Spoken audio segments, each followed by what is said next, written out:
두 번째로 장애 아동의 현황에서 우리나라에서는 1990년대부터 5년 주기로 장애인 실태 조사를 실시합니다.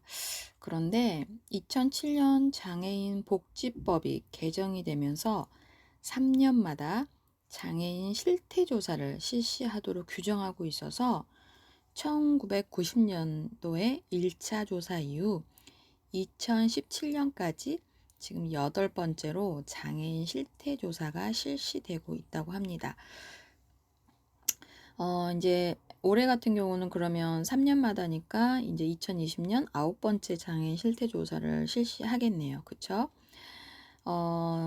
첫 번째 이제 장애 아동의 출연율과 원인으로 2017년도 장애인 실태조사에 의하면 우리나라의 장애 인구 수는 267만 명으로 추정이 됐다고 합니다. 그래서 전체 인구의 5.39%가 차지하는 비율인데요. 연령별로는 0세에서 17세 장애 아동 집단이 전체 장애의 3.3%를 차지하는 것으로 나타납니다.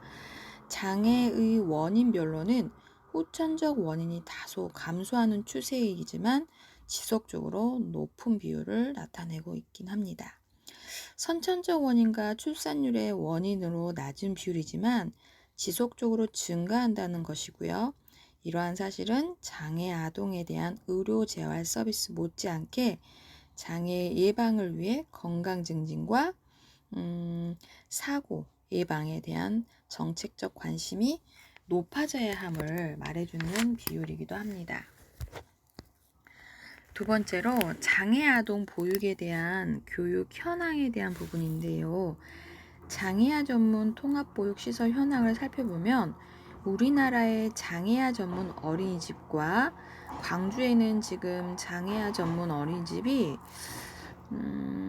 제가 컨설팅을 가서 장학을 해준 경험이 한 2번 있는데요. 지금 장애아 전문, 그러니까 장애인 차별금지법이 있어서 어디든 보낼 수 있지만 이제 특별교육을 받은 교사가 상주에 있는 IEP 같은 이제 개별 기록을 하고 자극을 해주는 전문 물리치료사 선생님도 계시고 하는 장애아 전문 어린이집은 제가 알기로는 강주에 3곳, 2곳 지금 있는 걸로 알고 있거든요.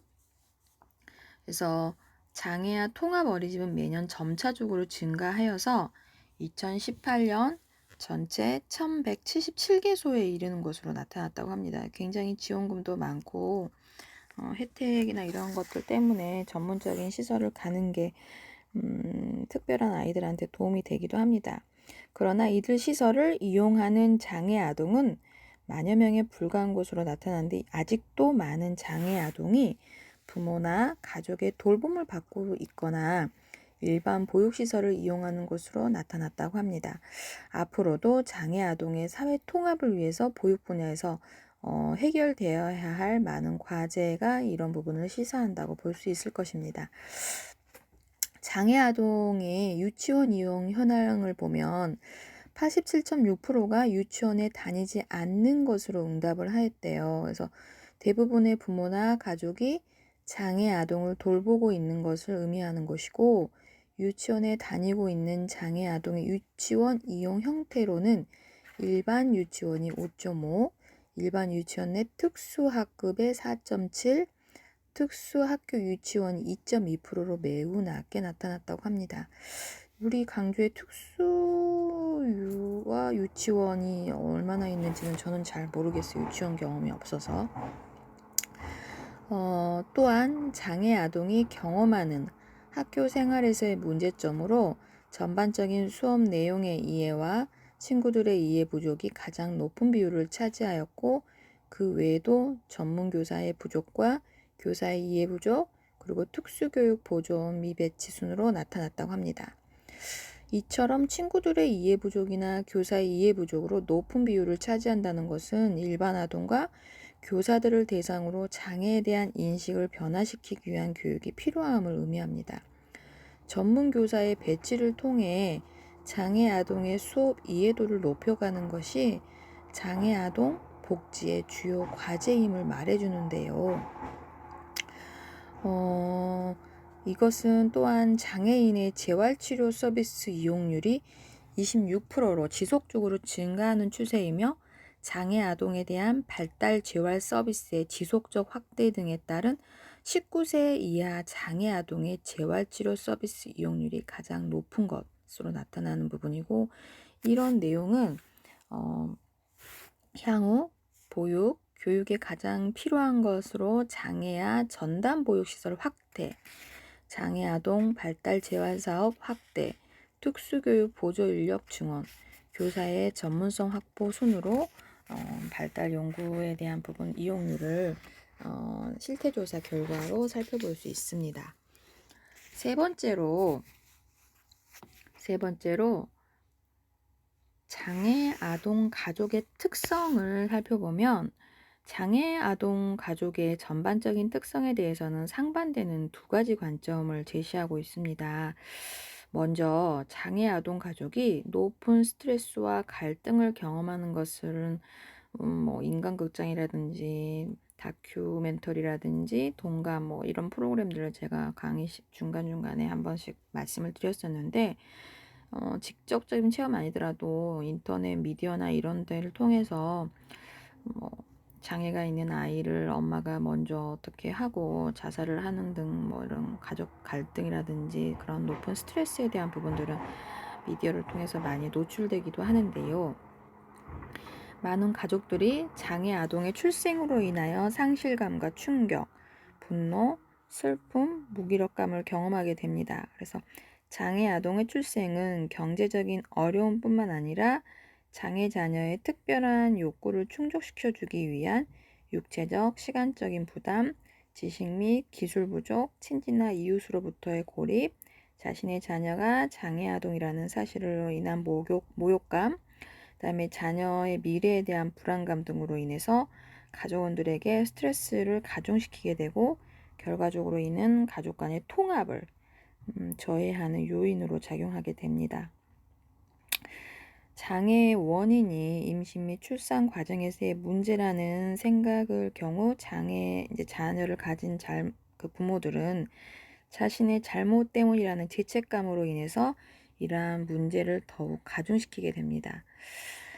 그래서 부부관계가 취약한 경우 장애 아동의 출생은 가족 내 갈등을 증폭시키는 원인이 되기도 합니다. 제가 예전에 드라마로 봤던 것 중에 김수현, 되게 드라마 작가로 유명한 작가신데, 그분이 어떤 질문을 받았대요. 왜 당신은 장애가 있는 가족 이야기를 다루지 않느냐, 이런 질문을 받고 이제 그 이후로 되게 많은 고민과 집필을 하면서 장애 아이를 이제 낳고 기르는, 그래서 허준호가 남편이고 김희애가 엄마로 나오고, 그때 장애아가 누군지는 기억이 안 나요. 근데 되게 드라마가 저한테 임팩트 있었던 게, 그러니까 장애 아이를 키우면서 부부가 어떤 갈등을 하고 이런 부분들이 되게 너무나 리얼했고, 결국은 이제 아픈 아이에 대해서 엄마는 모성이 강하기 때문에 아무래도 이제 그 아이가 1순위가 되고 아이한테 모든 기준을 맞추게 되고, 이런 부분이 생기다 보니 남편은 사업을 하면서 집에 들어와도 본인이 뭔가 해줄 수 있는 부분보다는 아이한테 집중하고 있는 부인에게 지쳐만 가고, 그러면서 이제 외도를 하는 그런 내용이었거든요. 그래서 어떻게 저렇게 아빠가 저럴 수 있지? 이런 시각적인 부분에 대한 이야기를 그때는 기억을 했는데, 주변에 이제 장애 아이를 기르거나 또 이렇게 미디어를 통해서 여러 케이스 바이 케이스 된 이야기들을 듣고 접할 때 보면, 엄마는 너무나 아이한테 집중하고 헌신하지만 그 아빠는 특히나 그 이제 여러 가지 물론 업무적인 스트레스도 있지만 그 100% 엄마처럼은 못할 수밖에 없는 게 아니라 외면해버리고 결국은 새로운 가정을 꾸리거나 외도를 해 버리는 그런 케이스가 의외로 많다는 거죠. 그래서 이 드라마가 되게 오래된 드라마이긴 하지만 그래서 제목이 좀 기억이 안 나요. 근데 김수현 작가가 되게 많은 관찰을 하고 그 집필을 하면서 드라마이긴 하지만 리얼리티가 참 있는 드라마구나. 그래서 사실 요즘은 그 드라마 이후 그 장애를 가진 아이에 대한 그 가정 상황들을 이렇게 간접적으로 접할 때 특히 아빠의 참여율, 아빠가 얼마만큼 지원을 하고 도움을 주는지 이런 부분에 대해서도 되게 많이 새삼스럽게 보게 되고 장애가 있는 아이를 잘 돌보는 아빠의 그 인간 됨됨이 함께 책임지려고 하는 엄마만 책임지고 있는 게 아니라 아빠도 함께 아이를 되게 함께 고민해 주고 가족 구성으로서 인정해 주면서 통합할 수 있는 그런 부분에 대해서 협력적으로 결국은 엄마만 혼자 애를 쓴다고 되는 부분이 아니기 때문에 그런 부분들이 그냥 그 오래된 드라마이긴 하지만 되게 저한테 좀 임팩트 있게 다가왔던 기억이기도 해요. 그래서 장애 아동의 어머니가 과반수 이상이 우울 증상을 보이고 있는 그 결과치도 2005 년도에 반미숙의 인제 연구 결과치에서도 그러니까 이 아이에 대해서 굉장히 많은 집중을 하다 보니 본인 삶은 없고 또 이 아이의 미래에 대한 부분이 불안정하기 때문에 그래서 장애를 가진 모든 엄마들의 바람은 그 아이보다 하루 더 살고 가는 것이 소원이라는 그런 인터뷰를 본 적이 있는데요. 그래서 이 실제 장애 아동 어머니 과반수 이상이 우울 증상을 보인다는 그런 결과치가 2005 년도의 연구이긴 하지만 지금 15 년이나 지났지만 사실 그 이후에 장애를 가진 어머니들을 위한 어떤 프로그램이 편성이 되고 그 아이와 엄마가 함께 살아가는데 조금이나마 행복해질 수 있는 부분에 대해서 우리가 함께 고민해 봐야 된다는 생각을 하게 됩니다. 그래서 장애 아동을 대상으로 한 기존의 연구는 이 같은 장애 자녀로 인한 부정적인 영향에 초점을 맞추고 이를 해소하기 위한 방안 모색에 초점을 맞췄다고 볼 수 있습니다. 그래서 장애 아동뿐만 아니라 부모도 형제도 장애 형제와 함께 상호작용에 대한 막연한 두려움과 자신이 건강하다는 사실에 대한 죄책감, 미래에 장애 자녀를 출산할지도 모른다는 불안감, 그럴 수도 있겠네요. 높은 수준의 스트레스와 갈등을 빈번하게 경험한다고 합니다. 그래서 이러한 갈등은 주로 장애 아동이 가족 내에 자원을 독점하는 거 맞아요. 엄마를 독차지할 수밖에 없겠죠. 그래서 비장애 아이, 그러니까 그 형제 자매 중에 장애가 없는 아이 같은 경우는 엄마를 매번 기다리다가 정서적인 고립을 겪는 경우도 있어요. 그래서 비장애 형제로 하여금 부모의 역할을 수행하도록 기대하는 것에 오는 압박감, 장애 형제에 대한 부정적인 감정 표현을 억제한 데서 오는 갈등, 이런 것들의 결과가 장애 아동 형제 자매가 싸움이나 거짓말, 도벽통과 같은 문제 행동을 일으키는 경우도 있지만 이와 반대로 모범생 증후군을 보이기도 한답니다.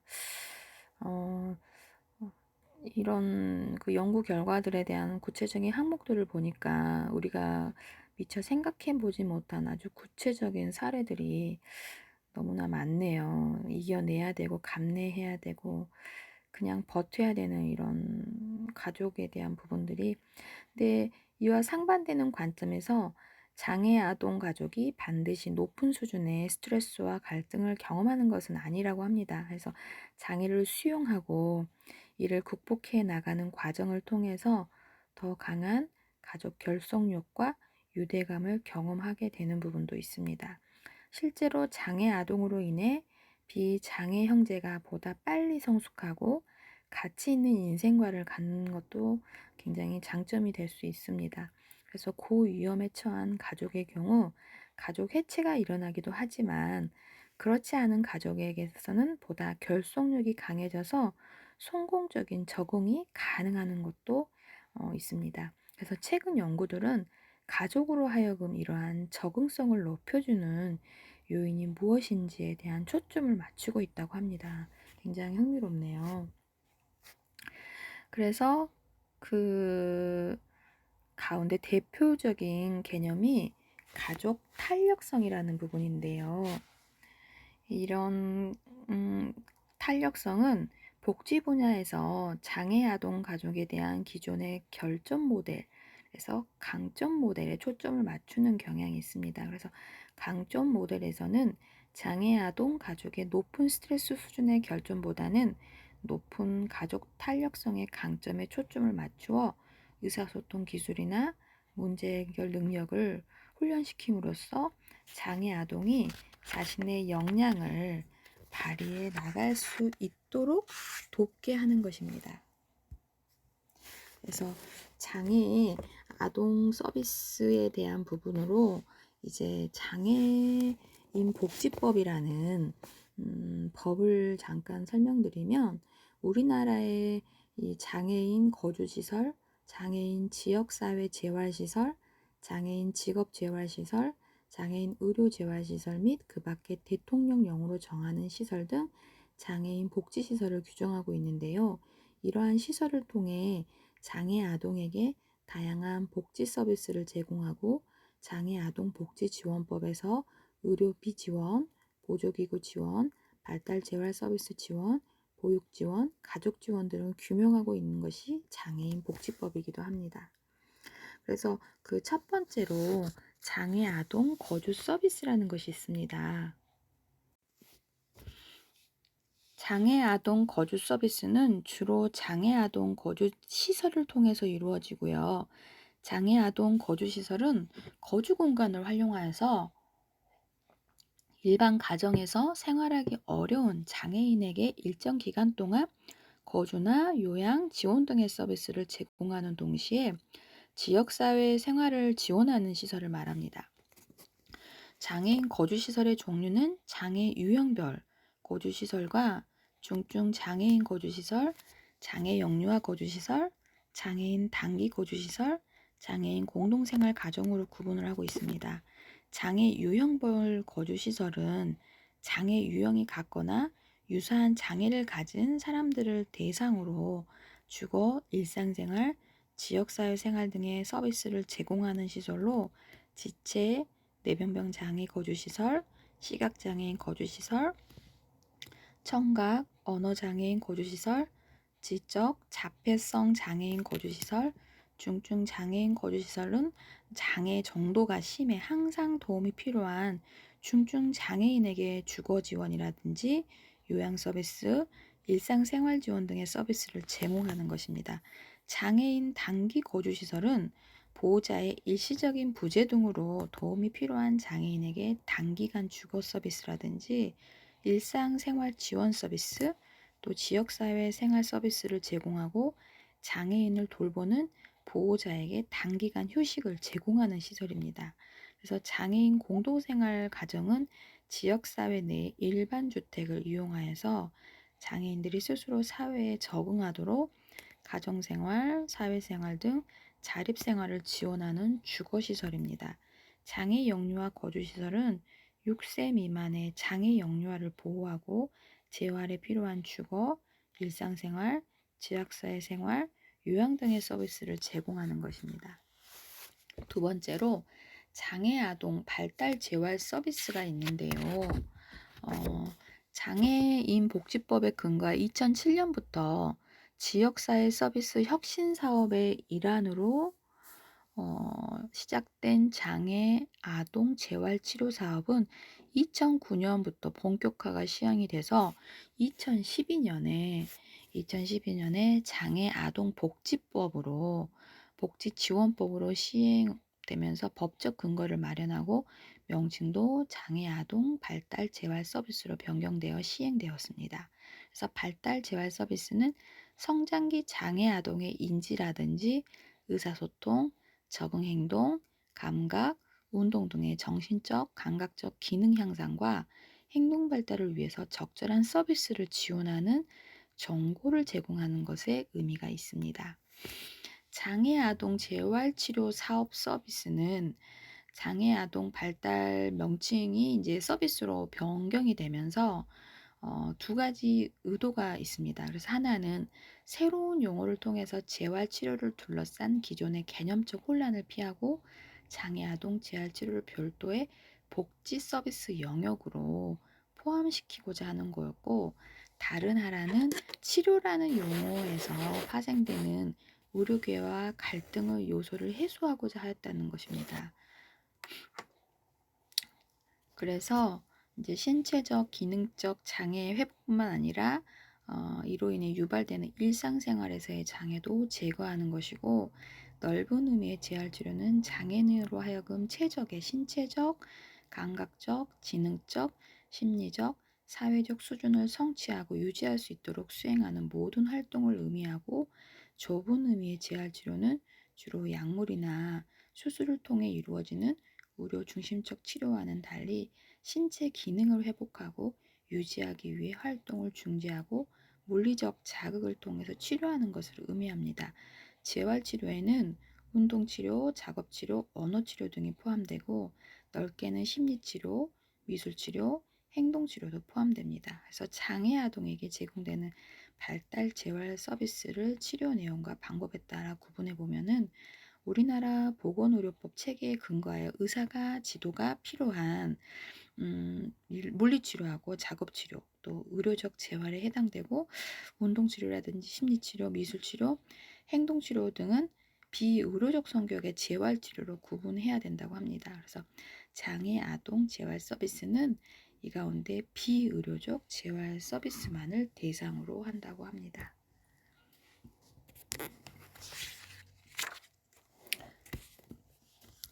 발달 재활 서비스라는 게 있는데요.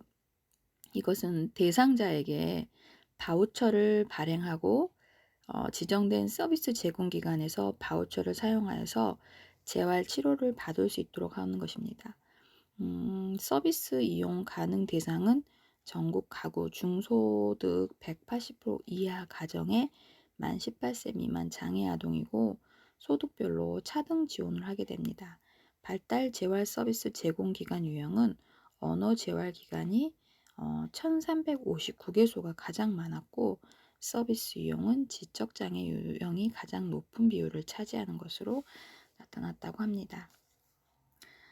세 번째로 이제 장애 아동의 의료 재활 서비스인데요. 이것은 주로 장애 아동 의료 재활 시설을 통해서 이루어집니다. 그래서 장애 아동 의료 재활 서비스는 장애 아동 입원 또는 통원하게 하여서 상담, 진단, 판정, 치료 등 의료 재활 서비스를 제공하는 것입니다. 장애 아동에게 1차적으로 요구되는 필수 불가결한 기초 재활 사업이고, 세계보건기구에서 의료 재활로 질병이나 사고로 인한 후유증, 만손 질환 등 치료기간이 장기화되기 쉬운 환자의 치료를 적극적으로 촉진시키면서 치료와 더불어 물리적, 심리적 수단을 보완하는 의료적 조치를 행하는 것으로 정의합니다. 그래서 장애가 있는 개인의 신체적, 정신적, 경제적, 사회적으로 최대한 능력을 발휘할 수 있도록 회복시키기 위한 사회적 원조를 의미하는 것이고, 의학적으로는 이제 예방, 의학, 치료의학에 있어서 제3의 의학이라고도 한다고 합니다. 그래서 장애를 대상으로 하는 한 의료 재활 서비스 지원 사업은 교육부에서 치료 지원이라는 명칭으로 수행되고 있고, 이런 치료 지원은